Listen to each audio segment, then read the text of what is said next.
It's great to have you back. Let us begin our meaningful moment by taking a deep breath. You'll fall in love with it, I swear. If your desire feels good to you, what it really means is you believe it. You expect it. It's possible to want something that you don't believe. And when you focus upon a desire and you do not believe it, then when you focus upon that desire, you don't feel good.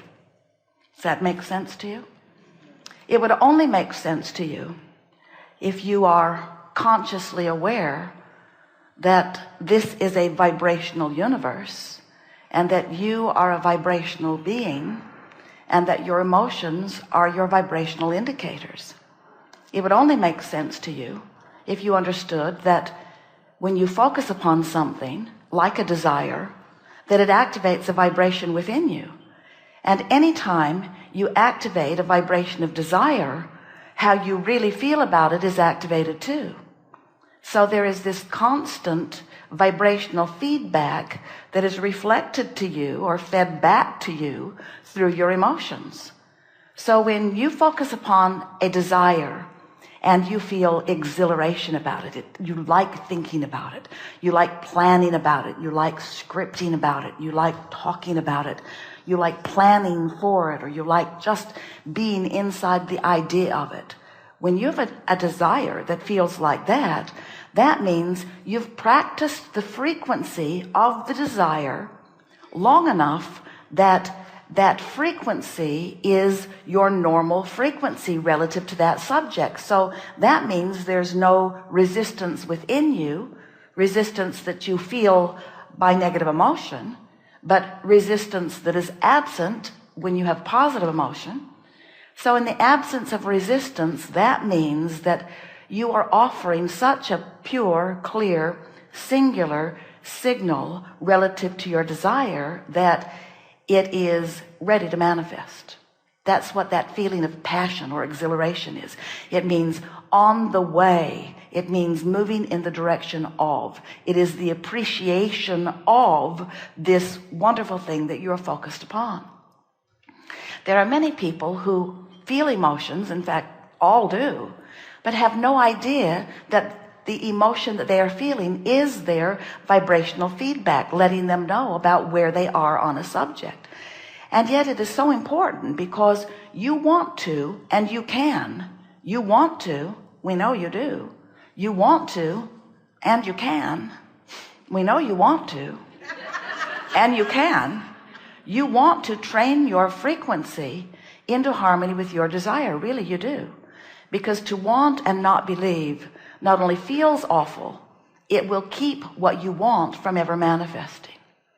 Now, we want to help you to realize that things don't have to manifest before you can feel good. But our physical human friends don't usually like to hear that from us because they think that it is our attempt to get you to just accept the unmanifested life and deal with it.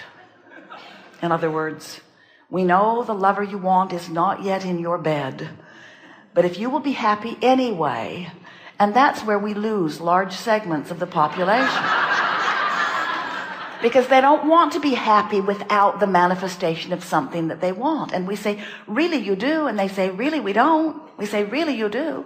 You do want to be happy. And we know that because we know that everything you want, no matter what it is, a relationship, a material object, a pile of money, a situation, a circumstance, an event, every single thing you or anyone wants or has ever wanted is because you think you will feel better in the having of it. So if we can convince you that you have the ability to feel good even in the absence of the manifestation, we are very careful about those words. You can feel good in the absence of the manifestation, but you can't feel good in the absence of the vibration that matches the desire. And that really is where deliberate creation kicks in. But what trips most people up is they are so accustomed to responding to the reality of what is. So if something good is happening, they have a good feeling response. But if something is missing, then they have a bad feeling response. And then they wonder why what they want won't come. And we say, you hold all of the power to your attraction. You have the ability to practice yourself into a frequency that attracts what you want, just like you have the ability to practice yourself into a frequency that detracts what you want, because law of attraction is matching your vibration. Now, most of you have a sort of mixed bag. Some things it's easy for you to feel good about, some things not so easy. But we want you to notice, over the next days especially, that you do spend more time than is really good for you responding to the current conditions, which means you're letting the current conditions train your vibration.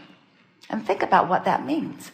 If what is what you focus on, and what you focus on is what you practice, and what you practice is the frequency that you offer, and what you offer is what you get back, isn't it sort of a cycle that you might want to consider breaking?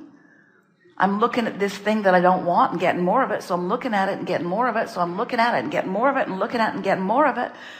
Is there something missing in the explanation? I see this thing I do not want, and the more I look at it, the more I get of it, so I think I will look at it some more. And we say, the thing that's missing is you have forgotten that you get what you think about, you get what you feel about, you get what you practice yourself into vibrational accord with. And we know it's much easier to keep thinking a thought you've been thinking. We watch you.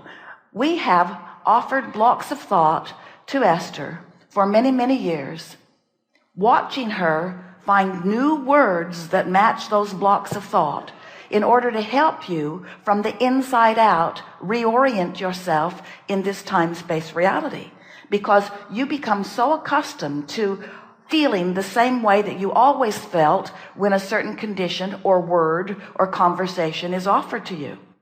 The facts of manifestation would be presented to you in order to get you to be convinced in your own vulnerability. What we're wanting you to understand is that what is, even if almost everybody you know has almost the same, similar, and maybe by your standard not wanted experience, it still has nothing to do with you, except that your attention to this unwanted experience causes you to practice the frequency of it, which means it will become your experience. And then they say, see, I was right. It's true. It's true. Do you know what it's true means? The phrase "it's true" simply means somebody gave their attention to something long enough to achieve a vibrational alignment with it, and law of attraction gave them what they were thinking about. That's what "it's true" means. If we were standing in your physical shoes, we would at least add another phrase to the words "it's true," and that other phrase would be "it's true and I want some of it." Because if it's true and you don't want any of it, it being true is not good enough reason for you to give your attention to it. Play it for a little while, over the next 5 or 10 days. It's true, but I don't think I would like any of that. But it's really true. But I don't think I would like any of that. It's going to be quite shocking to you how many things you give your attention to that are true, that you don't want to activate in your vibration, but you are, because it's true. And we are encouraging you today to find a new criteria, a criteria that the source within you has found long ago. The criteria to give your attention to something is, does this that I'm holding as my object of attention resonate with the true core of my being? In other words, does it feel good when I think about it? This thing that I'm focused upon, is it in such vibrational sync with the source within me that when I focus upon it, I am wide open to the energy that creates worlds, allowing the cells of my body to accurately communicate with one another, bringing me thriving resonance and well-being? That's the sort of truth we would encourage you to look for. The truth, the only truth, of pure positive energy that ripples through your being when you find alignment with the source within you. Time flies, and we've reached the end of today's video. We hope you had a wonderful time with us. Please share this video with your friends if you enjoyed it. It means a lot to us. Finally, don't forget to subscribe to our channel for more Abraham Esther Hicks teachings. Thank you and good luck.